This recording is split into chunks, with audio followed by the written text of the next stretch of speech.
The sun was setting low over the Sea of Galilee, stretching warm, honey-colored light across the waves. Birds coasted lazily on the breeze, fishermen pulled in their last nets, and laughter drifted through the air as families packed up baskets after a long day of listening to a most unusual teacher. On the edge of the crowd stood 12 men, dusty, tired, but wide-eyed, with the glow of something bigger than they could explain. In the center of them was Jesus. He wasn't glowing. He wasn't levitating. He looked normal, just a man with tired eyes and feet worn from walking miles in sandals. But if you looked closer, if you really looked, you'd see something different. In his gaze, there was peace. In his silence, something ancient. Jesus stretched, looked out at the water, and said softly, "Let's go to the other side." The disciples exchanged glances. A simple enough request. Peter gave a nod. Right, everyone, boat time. The disciples helped Jesus into the boat, an old weathered vessel that had seen 1,000 sunrises. Several other small boats followed them as they pushed off from the shore. The air was still warm, the water gentle. It all seemed peaceful, ordinary. Jesus climbed to the back of the boat, where someone had tossed an old cushion. He curled up without a word and was asleep within minutes. Wish I could fall asleep that fast. Only he could preach for hours, then nap like a baby. John added, chuckling as he rowed. They thought it would be an easy crossing.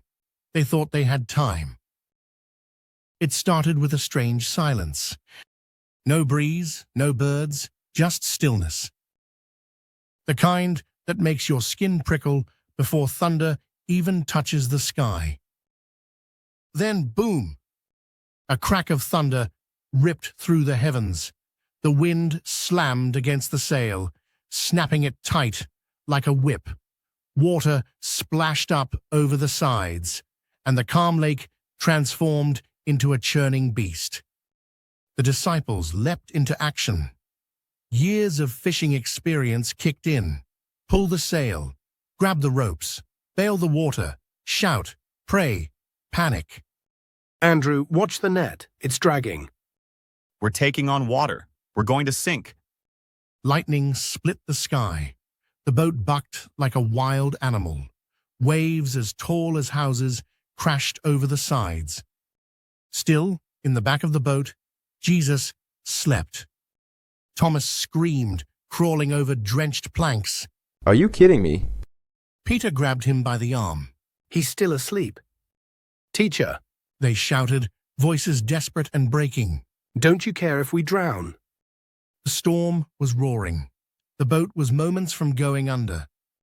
Jesus slowly opened his eyes. He sat up. Water poured off the sides. Lightning lit the sky.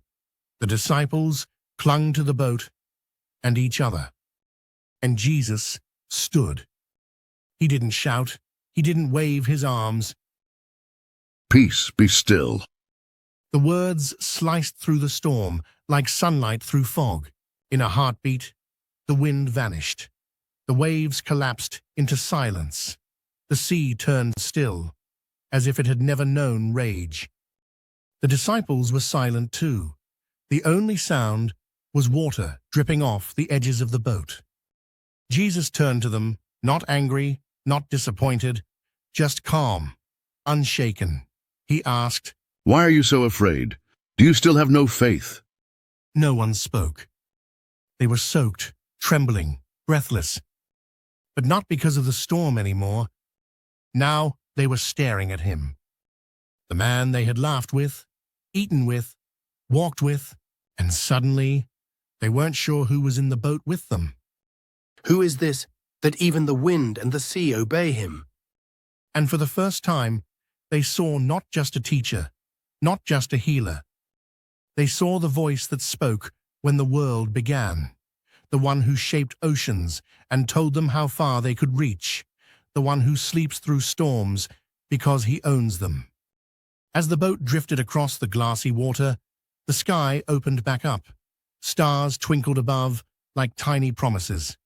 A gentle breeze returned. All was still. And something had changed in the disciples.